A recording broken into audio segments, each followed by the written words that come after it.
विद्यार्थी मित्रांनो, सह्याद्री ट्युटोरियल्स मध्ये तुमचं स्वागत आहे. तुम्ही आता अभ्यासाला सुरुवात केलेली आहे आणि तुम्हाला आता फिजिक्सची भीती वाटत नाहीये का? तुमच्याबरोबर मी आहे.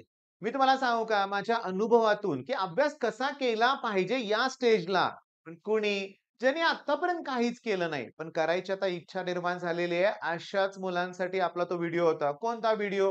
हा व्हिडिओ जो याच्या अगोदर आपण अपलोड केला होता तो. काहीच अभ्यास केला नाही ना, चला माझ्याबरोबर सुरुवात करूया. असं टायटल होतं व्हिडिओचं. नसेल तर तो व्हिडिओ अगोदर बघाच बाळांनो. मी तुम्हाला सांगू का? टार्गेट करायचं सोप्या प्रश्नांना. तुम्ही समजून घ्यायचं क्वेश्चन पेपरला. 70 मार्काचा तुमचा जो पेपर असतो की नाही बाळांनो, त्या 70 मार्काच्या तुमच्या पेपरमध्ये 70 पैकी 70 मार्काला एवढे अवघड प्रश्न येतात ना, की ते कुणाला सुटत नाही. असं कुठं असतंय का? नाही बाळांनो, लक्षात घ्या. मी तुम्हाला सांगतो, अगदी क्लिअरली सांगतो 5 to 10% क्वेश्चन हे टफ असतात. बाकी सगळे ईझी असतात. मग आम्हाला सांगा ना कुठले क्वेश्चन्स ईझी आहेत ते? सांगतो. पहिल्या व्हिडिओमध्ये 30 ते 35 डेफिनिशन्स दिलेत. या व्हिडिओमध्ये पण तेवढ्याच डेफिनिशन्स आहेत. काही डेफिनिशन्स राहतील, त्या डिस्टिंग्विशमध्ये क्लिअर होतील. ओके. मग ह्याच्या अगोदरचं लेक्चर, हे लेक्चर बघितलं तर 10 ते 15 मार्काची तयारी. थेंबे थेंबे तळे साचे हे माझं महत्वाचं वाक्य आहे नेहमी. माझं म्हणजे आता आपल्या मराठीतील ती म्हण आहे बरं का, म्हण किंवा काही म्हणा. पण मेन पॉइंट काय? खरं आहे ते. सुरुवात तर हळू केली पाहिजे ना. मग आता वेळ तुमचा घेत नाही मी आणि माझ्याबरोबर तुमच्याबरोबर मी पण अभ्यास करतोय. आपल्याला डेफिनिशन्स करायचे आहेत. पहिली डेफिनेशन आहे गायरोमॅग्नेटिक रेशो. मी तुम्हाला सांगतो करायचंय काय बघा. ऑर्बिटल मॅग्नेटिक डायपोल मोमेंटचा फॉर्म्युला आहे EV/2. हा इम्पॉर्टंट क्वेश्चन आहे. मी सांगतो तुम्ही चॅनलवर सर्च करा. Magnetic material in 10 minutes. हां, 10 मिनिट्स. त्या व्हिडिओमध्ये आणि सह्याद्री ट्युटोरियल्स आपलं चॅनल आहे. सबस्क्राईब केलं नसेल तर पहिला सबस्क्राईब करा. आणि तुमचे मित्र असतील ना, ज्यांची पण जरा घाबरलेले आहेत, अभ्यास अजून केला नाही पण कसा करू प्रश्न निर्माण झाला असेल, तर आपलं चॅनल त्यांच्यावर नक्की शेअर करा. मग ठीक आहे. हा एक आय-एम-पी क्वेशन होता. आता मी याला काय करतोय बघा, की मी याला मास ऑफ इलेक्ट्रॉननं डिव्हाईड करतोय आणि मास ऑफ इलेक्ट्रॉननं मल्टिप्लाय करतोय. एम-व्ही-आर म्हणजे अँग्युलर मोमेंटम. मग जर मी ऑर्बिटल मॅग्नेटिक डायपोल मोमेंटचा रेशो घेतला अँग्युलर मोमेंटमशी, तर त्याला मला मिळतंय E/2 me. हाच आहे गायरोमॅग्नेटिक रेशो. मग आज काय शिकणार आहे तुम्ही? डेफिनिशन तयार करूया. रेशो शब्द वापरला तर कुणाचा कुणाशी रेशो हे लिहायचंय. The ratio of orbital magnetic dipole moment. आणि जेव्हा तुम्ही रेशो वापरून डेफिनिशन लिहिणार असाल ना, तर टू शब्द लिहायला विसरू नका. म्हणजे ratio of orbital magnetic dipole moment to the angular momentum of a revolving electron is known as gyromagnetic ratio. पण जर मला आता के म्हणजे मला दुसरा जो प्रश्न आहे ना आजच्या लेक्चर मधला, तो आहे पोटॅन्शियल ग्रेडियंट बरं का. पोटॅन्शियल ग्रेडियंट म्हणजेच voltage per unit length. Voltage per unit length म्हणजेच पोटॅन्शियल ग्रेडियंट. सिम्बॉल आहे के. आलेला आहे परीक्षेत एका मार्काला प्रश्न, डिफाइन पोटॅन्शियल ग्रेडियंट. सांगू? Ratio of potential difference to the length. असं कशाला लिहायचंय? आपण वेगळ्या प्रकारे लिहूया. Potential difference between 2 points of the wire divide by length of the wire between these 2 points is known as potential gradient. सोपा आहे ना, म्हणजे potential difference per unit length is known as potential gradient असं म्हणलं तरी चालेल. चला 2 definition तयार झालेत. याचं युनिट लिहिलं पाहिजे. व्होल्ट पर मीटर. याचं युनिट लिहिलं पाहिजे कुलोम्ब पर केजी. आता होमवर्क देतो. पुस्तकात जिथं गायरोमॅग्नेटिक रेशोची डेफिनेशन आहे, तिथंच खाली त्याचं न्यूमेरिकल आहे. ईच व्हॅल्यू कॉन्स्टंट आहे. 1.6 into 10⁻⁻19. Mass of electron constant आहे. 9.1 into 10⁻31 केजी. त्या सगळ्या व्हॅल्यू पुट केले की 8.8 into 10⁻10 ही कॉन्स्टंट व्हॅल्यू येते. लॉटरी लागेल जर हे गणित 2 मार्काला आलं तर. आणि गेल्या 5 वर्षात तसंच झालंय. जो बोललोय तो प्रश्न आलाय. मग यावर्षी कदाचित प्रश्न येईल. कुठला? Find gyromagnetic ratio. गिवन डाटामध्ये ई आणि एम देतील. मग ज्या मुलांना हा फॉर्म्युला ना त्यांना 2 मार्क मिळाले रे. लॉग टेबलची पण गरज नाही. व्हॅल्यू पाठच करा. ते होणार नाही त्या व्हॅल्यू मध्ये लक्षात घ्या. 2 डेफिनेशन झाल्या. Gyromagnetic ratio potential gradient current electricity मधली डेफिनेशन आहे बरं का. आता most most most important definition तिसरी, magnetization. Net magnetic dipole moment per unit volume is known as magnetization. Definition तयार आहे. अरे वा, शब्द काय वापरलाय? रेशो. रेशो म्हणलं की कुठला शब्द वापरावा लागतो? टू. कुणाचा कुणाशी? Ratio of net magnetic dipole moment, की रेशो ऑफ मॅग्नेटिक मोमेंट म्हणलंय, चालतंय. To the volume of the material आहे ना, व्हॉल्यूम. म्हणजे मी दोन प्रकारे डेफिनेशन लिहू शकतो. Net magnetic dipole moment per unit volume is known as magnetization. Ratio of magnetic moment to the volume of the material is known as magnetization. याचं unit असतं m square, volume असतं metre cube. त्यामुळे तुम्हाला ampere per metre आणि ampere per metre कुठे गेलं? हा असं आहे, हे त्याचं युनिट आहे. आणि डायमेन्शन एवढ्याच आहेत. अँपियर साठी ए घेतलंय, पर मीटर असल्यामुळे L⁻⁻1 आलंय. ओके, चला आता पुढच्या डेफिनेशन. ओ हो, क्युरी टेम्परेचर मॅग्नेटिक मटेरियल मधलंच आहे, सांगतो. फेर्रोमॅग्नेटिक सबस्टन्स सर्टन टेम्परेचरला पॅरामॅग्नेटिक होतो, त्या टेम्परेचरला क्युरी टेम्परेचर म्हणायचं. करा की इंग्लिश मध्ये वाक्य तयार. Temperature at which ferromagnetic substance becomes paramagnetic is known as Curie temperature. मेंदूत डोक्यात फिट करून ठेवा कुठली गोष्ट, की जर मी 70 पर्यंतच्या डेफिनेशन फिजिक्सच्या एवढ्या परफेक्ट केल्या की मला बघायची सुद्धा गरज लागणार नाहीये ते डेफिनेशन, तर मी जिंकलो. जमलं सगळं. हा, ऑफलाईन मध्ये ना अगदी सांगू का, पटलंय मुलांना. ज्यांनी आतापर्यंत काही केलं नव्हतं अशी मुलं आता रेग्युलर क्लासमध्ये येत आहेत. सुट्टी दिवशी पण येत आहेत, बसतायत, करतायत. बरं वाटतंय आम्हाला पण आणि पालकांना पण. हे मोमेंटम खरं टिकवून ठेवा, नाहीतर एक्झाम झाली की परत फुस करायचं नाहीच आहे. मग इथे 2 डेफिनेशन, 2 अन् 2 4 डेफिनेशन. 4 डेफिनेशन क्लिअर झाल्या. Gyrometric ratio, potential gradient, magnetization, Curie temperature. आता या डेफिनेशन बघा. Diamagnetic substance is a substance which is किंवा a substance which are weakly repelled by magnet are known as diamagnetic. Weakly attracted by magnet, strongly नाही, एकदमच असं attract नाही, weakly attract करत असेल तर पॅरामॅग्नेटिक, स्ट्रॉंगली अट्रॅक्ट करत असेल तर फेर्रोमॅग्नेटिक सबस्टन्स. हे लक्षात घ्या. कुठलं? फेर्रोमॅग्नेटिक. अरे सांगितलं की डेफिनेशन, ह्याला मॅग्नेट रिपेल करतोय, पण जोरात रिपेल नाही करत, नाही, वीकली रिपेल. त्याला अट्रॅक्ट करतोय, पण वीकली अट्रॅक्ट करतोय. ह्याला स्ट्रॉंगली अट्रॅक्ट करतोय. म्हणजे आता ससेप्टिबिलिटी म्हणजे काय? Ability of a substance to get magnetized is known as susceptibility. मग इथली ससेप्टिबिलिटी निगेटिव्ह असणार आहे, पण स्मॉल असणार आहे. इथली पॉझिटिव्ह पण स्मॉल, इथली पॉझिटिव्ह पण लार्ज. अरे डिस्टिंग्विश आपण नंतर जे घेणार आहे, झालं की इथंच 2-2 पॉइंट तर लिहायचे डिस्टिंग्विश आहे. सांगा बघू इथं काय होतं रे? डायमॅग्नेटिक सबस्टन्सची डेफिनेशन काय? Substances which are weekly. आता वीकचं स्पेलिंग, वीक शब्द 2-3 आहेत. म्हणजे कमकुवतपणे असा अर्थ घ्यायचा आहे. Weakly repelled by magnet are known as diamagnetic. Weakly attracted paramagnetic. Strongly attracted ferromagnetic. Okay, 3 definition finish. ससेप्टिबिलिटीची डेफिनेशन सांगितली. Ability of a substance to get magnetized. बरं आता होमवर्कची वेळ आली आहे. B naught equals to mu naught into H बाळानो. N into I म्हणजे एच असतं, मॅग्नेटिक फील्ड इंटेन्सिटी. मग मॅग्नेटिक फील्ड इंटेन्सिटीची डेफिनेशन तुमच्या समोर लिहिलेली आहे. रेशो म्हणा, कुणाचा कुणाशी आहे सांगा, तयार करा डेफिनेशन.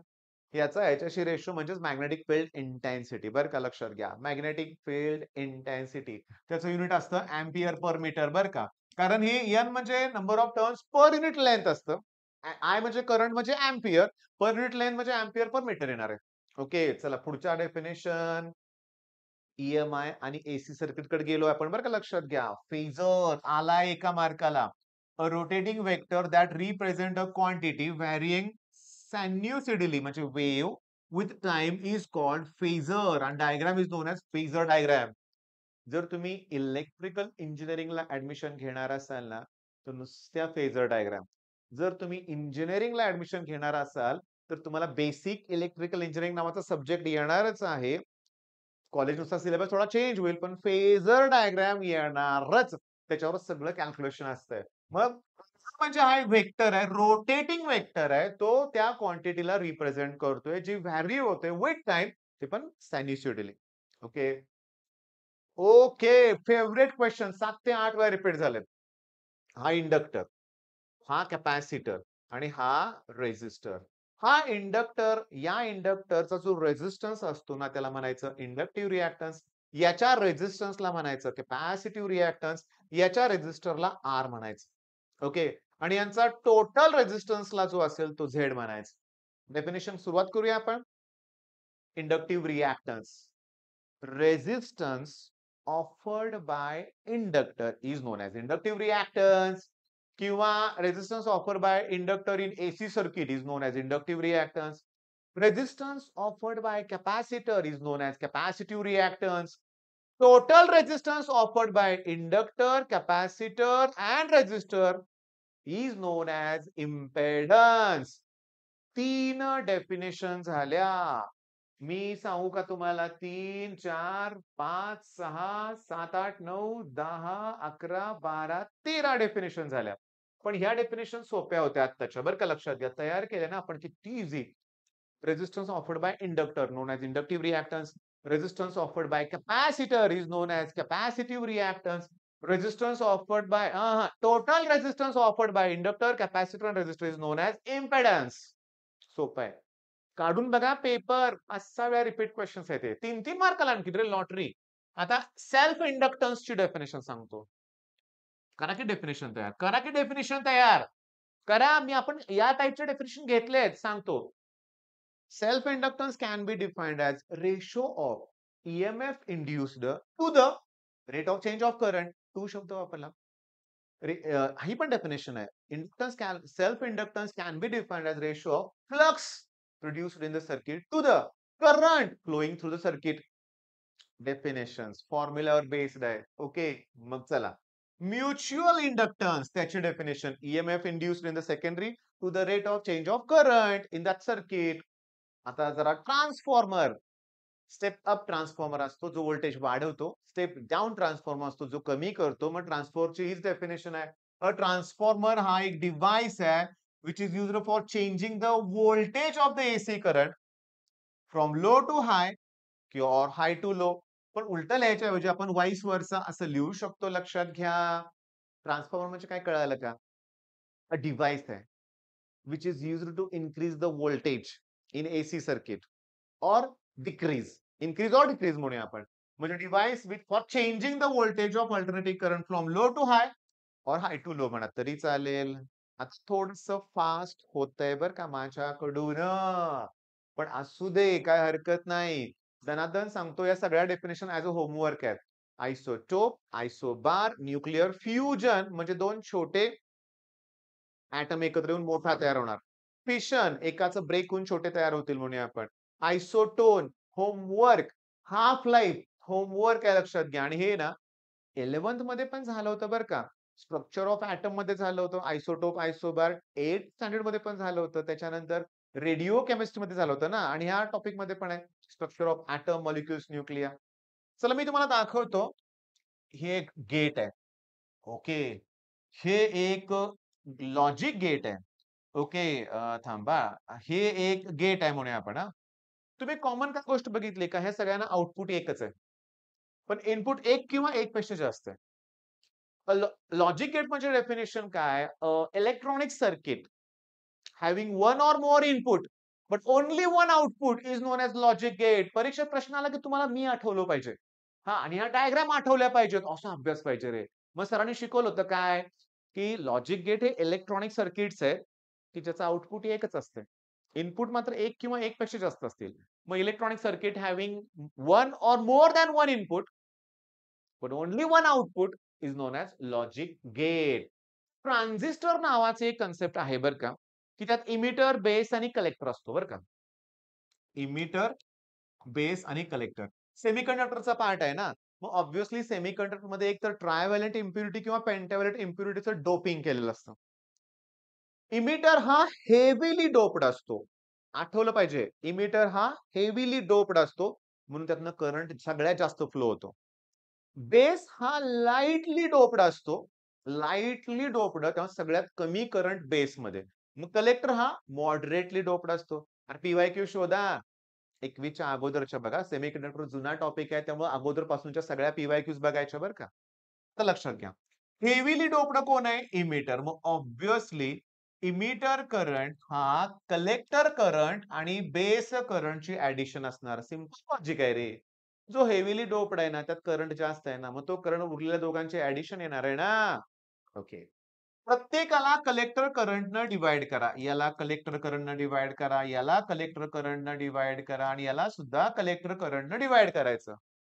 जागेवर रेसिप्रोकल घ्या म्हणजे 1/r असं येईल, की I-C upon I-E. Okay, 1/r असं येईल, आय-सी अपॉन आय-बी. सांगतो ही व्हॅल्यू आहे अल्फाची. ओके. आणि 1 प्लस आणि इकडं ही व्हॅल्यू आहे बीटाची. म्हणजे ही व्हॅल्यू आहे बीटाची आणि ही व्हॅल्यू कोणाची आहे? अल्फाची. अल्फा आणि बीटाचं डेफिनेशन लिहायचे आपल्याला. ऐका. मला तर फार आनंद होतोय कोणत्या गोष्टीचा, की आतापासून जेवढ्या डेफिनिशन्स तयार केल्या ना, 90% डेफिनिशन मध्ये रेशोच आहेत.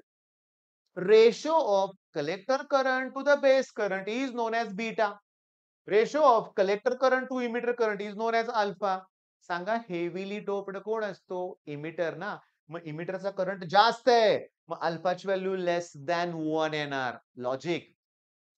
बेस करंट अतिशय कमी असतो लक्षात घ्या.